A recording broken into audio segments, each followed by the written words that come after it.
Last fall, September 29th, the National School Boards Association sent a letter to the Biden White House asking the Biden administration to treat parents as terrorists. Let me just read from that letter, because sometimes I think we forget the language that was enclosed in that letter, September 29th, 2021. Here's what the language says, and this is not a soundbite or a conspiracy theory.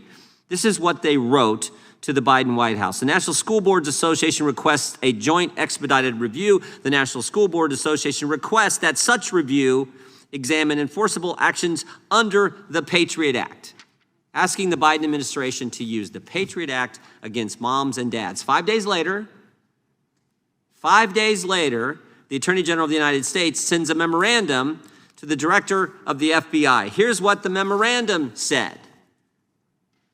I am directing the Federal Bureau of Investigation, working with each United States attorney to convene meetings with federal, local, and territorial leaders within 30 days of the issuance of this memorandum, and to open up dedicated lines of communication for threat reporting, to open up a snitch line on moms and dads.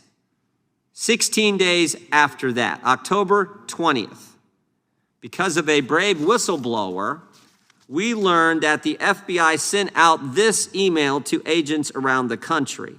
As a result of Mr. Garland's memo, the Counterterrorism and Criminal Divisions created a threat tag. Again, I'm quoting here from the email. We ask that your offices apply the threat tag to investigations and assessments of threats. All that happens in 22 days.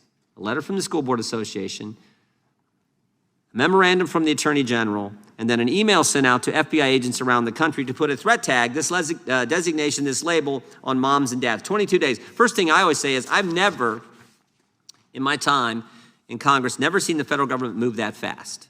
Never. 22 days. A couple things we've learned since then.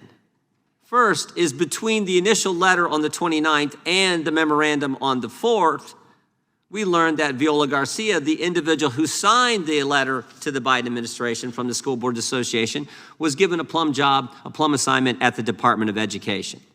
And second, and maybe most importantly, we learned that the National School Boards Association didn't really initiate this whole thing. The Biden administration went to them. Emails that we've now seen show the Department of Education first went to the School Board Association and said, write the letter to us, give us the pretext so we can do what we want to do, namely go after parents. So it was a plot, it was a scheme, it was a plan, started first with the administration, not with the School Boards Association. And then, of course, we have October 21st. October 21st, the day that the Attorney General came in front of this committee and made this statement. I could not imagine any circumstance where parents are treated as domestic terrorists. Only problem with that statement is the very day before, the email had went out to FBI agents around the country saying, treat parents as domestic terrorists, put this threat tag label on them. And now here we are today. Here we are today with the bill that's going to codify, in effect, what took place that the chairman refuses to actually have any more hearings on, something that is, I think, front and center of the folks I talked to in the 4th Congressional District. But here's what the legislation would do that's in front of us today. The legislation would codify and authorize domestic terrorism offices within the Office of Intelligence and Analysis of DHS, the Counterterrorism Section of the National Security Division, and the Counterterrorism Division of the FBI. So they're going to actually, this bill is going to put in place what these guys attempted to do and did last fall. I think this is definitely the wrong direction to go.